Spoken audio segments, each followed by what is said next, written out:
자, 다음은요. 정호영 보건복지부 장관과 관련된 내용 좀 다뤄보겠습니다.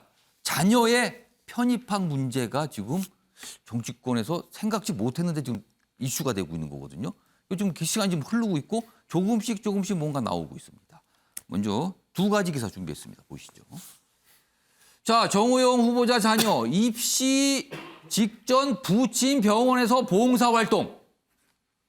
그러니까 경북대 의대 편입을 말하는 거죠. 편입, 학사 편입. 입시 직전에 부친 병원에서 봉사활동을 했다. 그리고요. 지금 딸과 아들이 다 편입을 했거든요. 그 경북대 의대로. 근데 아들은 공동 저자로 참여한 논문이 있었어요. 근데 이게 KCI 학술지 인용 색인 이런 거 인정을 받는 이런 논문이에요. 여기에 공동 저자로 참여했는데 저자를 보니까 학부생은 유일하더라. 어서 많이 보셨던 그림 아닙니까 지금?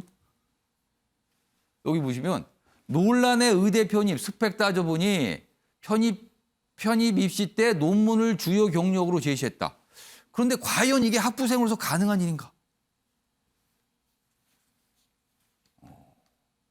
이게 첫 번째고요. 그다음에 봉사활동 얘기도 있고요. 다음 기사 더 보겠습니다. 정호영 딸 면접에서 수상한 만점. 정확하게는 구술평가를 보는 거예요. 구술평가. 근데 여기서 만점이 나왔대요. 만점이. 이게 다른 입시 지금 이 민주당 쪽에서 자료를 요구해서 이제 확인하고 있는 건데 다른 수험생들은 만점 나온 게 없었답니다. 이건 좀 더 들여다봐야 돼요 지금. 그러자 이 얘기가 나오는군요. 조국 닮은 꼴 청문회 쟁점 부상이다. 그리고 아빠 찬스 뭐 이런 말 또 나오는 거죠 지금. 여기도 논문 얘기가 있네요. 자, 그럼요. 이와 관련해서 어제 민주당에서 나온 논평이 있었습니다. 들어보시죠. 정호영 후보자가 두 자녀의 편입학에 관여했다면 매우 심각한 사안으로 공직이 문제가 아니라 사법 처리가 필요합니다. 정호영 후보자의 자녀 경북대 의대 편입 의혹은 윤석열 정부의 공정과 정의의 판가름하는 잣대가 될 것입니다. 자, 다음은요. 화면 보시죠. 정호영 후보자의 어제 입장인 거죠. 뭐 질문을 받고 이제 몇 가지 얘기를 좀 했어요. 이건 이제 편입학 과정에서 뭐 의혹이 있다. 그러자 특혜 없다. 확인해 보면 안다. 특혜 없다는 거 나올 것이다. 본인 뭐 어떻게 보면 청문회에서 자신 있다라는 표현 같아요. 그리고요. 혹시 뭐 자진 사퇴할 의향이 있나 이걸 물어보니까 사퇴에 대해서는 생각해 본 적 없다. 이렇게 돼 있습니다. 특혜 없다. 사퇴 생각 안 한다. 이겁니다. 두 가지로 정리가 되죠. 김남국 의원께요. 지금 어떻게 보고 계십니까? 민주당에서 지금 굉장히 파고들고 있는 상황입니다. 지금 이 사안을. 네, 의혹 하나하나를 살펴보면 굉장히 좀 합리적으로 의심이 되는 점이 상당히 많습니다. 먼저 자원봉사 같은 경우에 보게 되면 자원봉사 인증관리 시스템이라고 해서 VMS라고 하는 게 있다라고 합니다. 사회복지 자원봉사 인증관리라고 하는 시스템인데요. 자원봉사를 신청할 때는 그냥 개별적으로 신청을 하는 게 아니라 이 인증관리 시스템을 통해서 신청하도록 되어 있는데 이 정호영 후보자가 이 아들, 딸이 했다라고 하는 이 자원봉사는 이 인증관리 내역에서 찾아볼 수가 없다라는 겁니다. 그럼 어떤 방법으로 자원봉사를 했냐라는 부분부터 의심스럽다라는 거고요. 그다음에 이제 두 번째, 이 KCI 논문과 관련되어서는 거의 뭐 전업을 해서 논문을 쓴다고 하더라도 기여도를 평가해서 공동저자로 올라가기가 어려운데 KCI급이니까 굉장히 수준이 높다는 뜻이 되잖아요. 그러면. 네, 학술지 인용색이기 때문에 상당히 수준 높은 논문이라고 평가받을 수가 있는데 이 논문에 학부생이 공동저자로 올라가 있다는 겁니다. 아니, 물론 실력이 좋으면 가능합니다. 그러나 이 공동연구 저자를 했을 때 정호영 이 후보자의 아들 같은 경우에는 19학점 학점을 들었다라고 하는 거거든요. 그럼 통상 한 학기면 그 정도 많이 듣는 편이네요. 그러면 굉장히 많이 듣는 거고요. 수업과 뭐 시험을 준비하면서 심지어는 연구까지 이렇게 한다라고 하는 것은 사실상 어렵고 연구 주제를 봤을 때 과연 학부생이 공동 연구자로 참여할 수 있는가? 결국 이것도 아빠 찬스 혹은 어떤 특혜가 있었던 거 아니냐라는 의심을 할 수밖에 없다는 겁니다. 지금 이제 등재된 전자공학회 논문 제목이 지금 나오고 있는 건데요. 이 논문 제목을 보게 되면 이 해당 이 연구를 주도했던 교수님의 다른 어떤 공저자를 보게 되면 일체 학부생이나 이런 어떤 연구생과 관련되어서 전업을 하지 않은 사람이 올라오지 않았다라는 겁니다. 그럼 이건 그런데 통상 대학원생 이상급들이 하는 연구 수준이다. 뭐 이렇게 보이는 겁니까, 그러면? 네, 그런 거고요. 그리고 이제 저도 뭐 박사 과정에 수료를 해서 연구할 때 예. 공조자로 올리는 것은 굉장히 까다롭고 엄격하게 하고 있는데 예. 이렇게 학부생을 해줬다라고 하는 것은 납득하기가 어렵습니다. 그리고 이제 더더군다나 편입학 이 전형 자체가 전 납득하기가 어려운데요. 예. 편입학을 할 때 대개의 어떤 편입학 전형 대부분 모든 대학을 보게 되면 예. 서류평가나 구술평가, 서류평가나 이런 어떤 필기 전형의 평가 점수가 80% 이상인데 왜 의대 편입학만 구술과 면접 점수가 이렇게 높은지 그 모르겠습니다. 1차, 2차 나누는데 1차는 좀 객관적 어떤 서류 위주인데 2차는 좀 구술 면접 이런 게 좀 강하죠. 예, 서류평가에서 500점 만점인데 서류평가에서 3배수를 이렇게 뽑아가지고 면접 100점, 구술 200점이라는 겁니다. 예. 그러니까 사실상 그냥 사람 보고 뽑겠다라는 건데 지금 이 면접에서 최종으로 사인했다라고 하는 면접 이 의학전문대학 원장이 결국에는 정호영 후보자의 경북대 의대 1년 선후배 이런 어떤 사이라고 하니까 과연 객관적인 면접이 이루어졌겠느냐. 그래서 실제 뭐 여기 어떤 편입학뿐만 아니라 예. 편입학으로 들어가는 의대의 편입학으로 들어가는 어떤 의사 출신 너무 많다. 자녀들이 너무 많다라고 하는 것들이 되게 너무 많았고요. 실제로 뭐 모 사립대학 같은 경우는 몇 해에는 예. 아예 면접 볼 때 의사 자녀들한테 뭐 똥골배기 해가지고 그런 비리가 있었다라고 했고 실형까지 받은 그런 사례가 있었기 때문에 이것은 정호영 후보자에 대한 어떤 인사 검증도 철저히 해야 되지만 교육부에서 이 편입학과 관련된 이런 부분에 대한 전형도 뜯어볼 필요는 저는 있다라고 생각합니다. 그러니까 2017년부터 2020년까지 4년간 한시적으로 그 편입학이 이루어졌다면서요? 뭐 이렇게 의학전문대하고 이렇게 변화가 생기면서 그러면은 김남국 의원 말씀이죠. 이거 다 들여다볼 필요가 있다. 이 말씀이네요, 지금요, 이거는. 그럼 굉장히 이게 산이 커지는데요, 그럼 지금. 자, 윤상한 위원께서는 어떤 의견이십니까?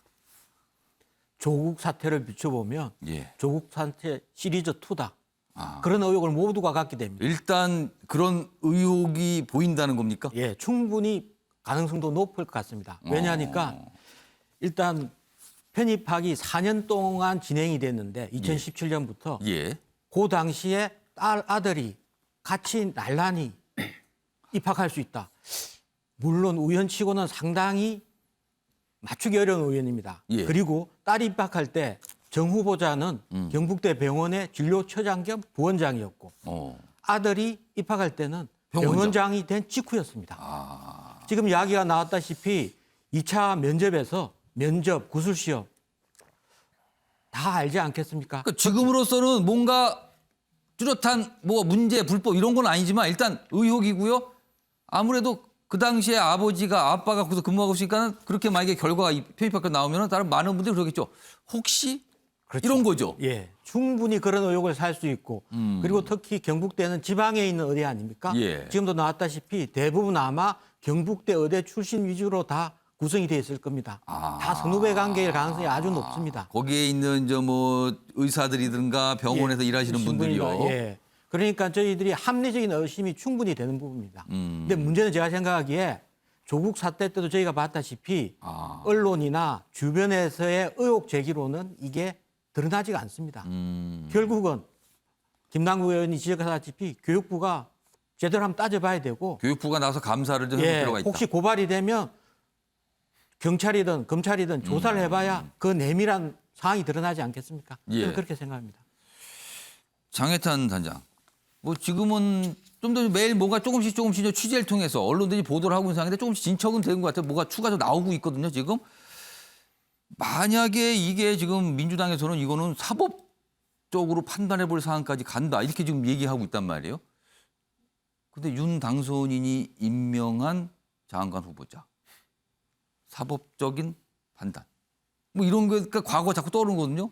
이거 좀 어떻게 판단하고 계십니까? 뭐 아직 구체적인 사실관계가 나오지 않아서 제가 예. 판단하기 섣부릅니다만 예. 한 가지 기준은 있어야 돼요. 예. 과거 국민의힘이 조국 전 장관에게 제시했던 기준이나 잣대보다 예. 더 엄격한 잣대를 적용해야지 아. 과거에 민주당이 조국 전 장관 괜찮다고 옹의했던 것처럼 이번에도 만약에 국민의힘이 그런 그렇게 가면 모습이라면. 안 돼요. 저는 그렇게 가면 안 된다고 생각하고 다행인 것은 제가 파악한 여론으로는 국민의힘 지지자나 보수 진영 지지자분들 중에서 과거 민주당 지지자들이 조국 전 장관 막 지키겠다 했던 것처럼 지금 단계에서 그렇게 무조건 지킨다는 여론은 별로 없습니다. 그러면 지금 굉장히 좀 심각하게 보고 있다는 건가요? 지켜보고 심각하게 대응해야 된다. 그리고 분명한 해명이 필요하다는 게 보수 진영 내부의 일반적인 여론인 것 같습니다. 예. 이게 민주당이 보여줬던 태도와는 차이점이라는 생각이 들고요. 또 한 가지 제가 좀 당부하면서 말씀드리고 싶은 건 예. 인사청문회까지 기다릴 사안이 아닙니다. 아. 청문회 보고 판단해 주세요라는 말은 국민 눈높이에 부합되지 않는 바라는 아직 것이에요. 청문회 날짜도 안 잡힌 거잖아요. 네. 지금요. 청문회 이전에 이 정도 언론을 통한 의혹 제기가 됐으면요. 예. 가능한 빠른 시일 안에 가능한 구체적이고 객관적인 해명 자료를 내놓아야만 합니다. 그것이 국민에 대한 성의이고 예의인 것이고 예. 저는 일단 그 첫 번째 보건복지부 인사청문회 준비단의 해명 자료가 어떤지를 기다리는 입장입니다만 예. 그 해명에 대해서 국민적 동의가 이루어지면 또 모르겠습니다. 아. 그러나 어떤 국민적 여론의 판단이 있을지 모르는데 예. 중요한 것은 절대적인 원칙을 지켜야 한다는 것. 국민의힘이 야당인 시절 민주당 장관 후보자들에게 제시했던 인사평가의 기준보다 결코 후퇴해서는 안 된다는 것. 거기에 대해서는 국민의힘 당내뿐만이 아니라 대다수의 보수 지지자들 사이에서도 예. 우리는 다른 모습을 보여줘야 한다는 그런 일종의 공감대가 형성돼 있기 때문에요. 지금 인사청문회 준비단이 굉장히 바쁘게 여러 가지 과거 자료들을 예. 찾고 있겠죠. 뭐 경북대 총장의 인터뷰도 오늘 한 언론을 통해서 보도가 되긴 오늘 했던데. 민주당 의원들이 좀 경북대 의대를 찾아간다고 하죠. 오늘 그러네요. 근데 중요한 것은 그 경북대 총장님의 뭐 발언 이런 게 중요한 게 아니라 객관적 자료가 중요한 것이거든요. 그렇죠. 그 부분에 대해서 이걸 좀 인사청문회 준비단에서 심각하게 받아들이면서 예. 빨리 자료를 내놓는 게 우선이라는 생각이 좀 듭니다. 자, 지금 이종호 평론가 계시고 김남국 계시는데 먼저 이종호 평론가 얘기하고요. 그다음에 김남국 의원께 발언께 드릴게요. 예, 이종호 장희찬 평론가 지금 얘기했던 대로 청문회까지 가지 않는 것이 가장 좋다고 생각합니다. 하지만 지금 정호영 후보자의 인터뷰를 보면 사퇴하지 않겠다. 청문회 때 특혜가 있었는지 없었는지 보시면 일단 지금 없었다는 거 문제 아실 거다. 없다. 특히 없다. 문제 없다는 반응. 인사청문 준비단도 마찬가지 입장을 지금 얘기하고 있잖아요. 뭐 인사청문 준비단에서 어떤 의견을 내놓을지 궁금하다고 하셨는데 저게 다 하지 않겠습니까? 청문을 하겠다는 거죠. 어떻게 보면. 근데 중요한 거는 이게 인사청문회까지 가게 되면 저는 윤석열 당선인뿐만 아니라 윤석열 정부 1기 내각 전체에 상당한 부담이 될 수밖에 없다. 왜냐하면 이거는 앞서 우리 논설 위원님께서 말씀하셨지만은 조국 사태 2 시리즈 2라고 했잖아요. 2인데 같은 영화인데 결말이 다르다?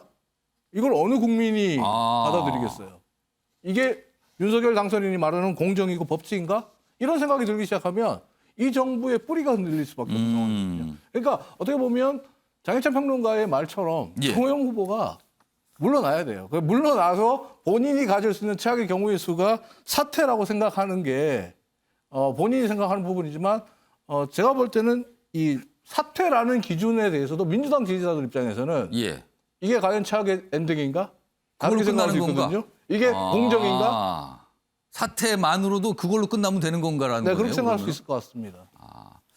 김남국 의원님. 네. 근데 이게 인사검증 통해서 후보자가 정해졌잖아요. 이게 인사검증 때 문제가 없다고 판단이 된 걸까요? 제가 그 이야기를 드리고 싶었는데요. 단순하게 인사 검증으로 가냐 안 가느냐, 인사 검증에서 걸러지면 되느냐 그 문제가 아니라고 생각이 됩니다. 문제는 왜 이 사람이 추천이 되는가, 왜 추천이 되었는데 인사 검증 과정에서 걸러지지 못했는가 이런 것들을 봐야 된다는 겁니다. 이번에 지금 올라온 후보자들 다 보면요, 직접적으로 윤석열 후보와 다 윤석열 당선인과 다 인맥과 지연 학연 있는 사람들만 후보자로 된 겁니다. 지금 보건복지부 장관 후보자는 뭐 40년 인연이 있다. 40년 술친구라고 합니다. 40년 술친구. 술 친구인 거는 친구. 맞아요? 그건 네. 확인하셨어요, 그거는? 아니 그렇게 보도가 됐더라고요. 중앙일보에. 보도가 있다? 네. 그렇게 친한 친구다? 그다음에 무슨 충암고 후배, 뭐 특수부 아주 형 동생, 그다음에 서울 법대 선후배, 고시 같이 공부했다는 사람 후보자들 다 그렇게 되어 있습니다. 그러니까 탕평 인사 안 되고 문제가 있는 사람 걸러지지 않고 예. 어제 제가 기자들 만났는데요. 이 인사 관련되어서 너무나 문제가 많아서 기자들이 취재를 하려고 하는데 안에 있는 실무자한테 비판과 관련된 인터뷰를 익명으로 따려고 하는데 아무도 비판 그 내용을 말 안 한답니다. 윤석열 당선이 무서워가지고. 다 측근들인데 이 비판 너무나 잘못된다는 거 알고 있는데 윤석열 후보자가 부담을 느낀다는 거는 뭔가 당선이 너무나 설명하기를. 감싸니까 예, 그 감싸는 걸 알고 있으니까 내부에서 비판을 못하고 있다는 겁니다. 이게 고쳐지지 않는다라고 한다면 인사검증 한들 무슨 뭐가 상관 있겠습니까?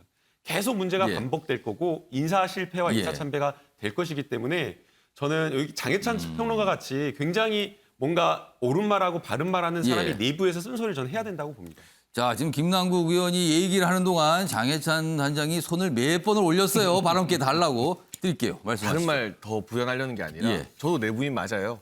인수위 단장이고. 그렇습니다. 안에서 그런데 일하고 있잖아요, 지금. 얼굴 다 드러내고 실명으로 이거 인사청문회까지 갈 거 아니다. 그리고 조국 전 장관 이상의 잣대를 들이대야 된다고 예, 예. 쓴소리라며 오늘 지금 하고 있잖아요. 명확하게 말씀하셨어요, 지금. 그게 아마 이 대다수의 어떤 이 사건을 바라보는 이 사태를 바라보는 분들의 정서라고 생각을 하고요. 결코 예. 쓴소리 못하고 윤석열 당선인을 무서워해서 할 말 못한다. 그런 거 아니다. 이건 좀 오해인 것 같고. 그러면은 언론에서 장해찬 단장에게 전화를 해서 좀 물어보면 좀 명확하게 나오겠네요. 저는 그럼 어제부터 지금요. 계속 지금 아. 여기 아침에 매일경제에서 들었던 것과 동일한 기준의 말씀을 하는데 다만 이 해명을 한번 들어보자. 예. 그런데 그 해명을 우리가 청문회까지 기다리자는 건 국민 정서랑 맞지 않는다. 빨리, 정확하고. 그래서 빨리 한번 해명을 들어보고 그게 국민 눈높이에 맞는지 아닌지는 국민 여러분이 뭐 하루면 판단하지 예. 않겠습니까? 사실 이런 사안 과거 사례를 보면요. 이런 사안이 이렇게 불거지면요. 시간이 한 일주일 정도 흐르면 엄청나게 많은 보도들이 나와요, 지금요. 지금 시작이 된 것 같아요, 지금 이 보도가. 오늘도 꽤 많이 실려 있습니다.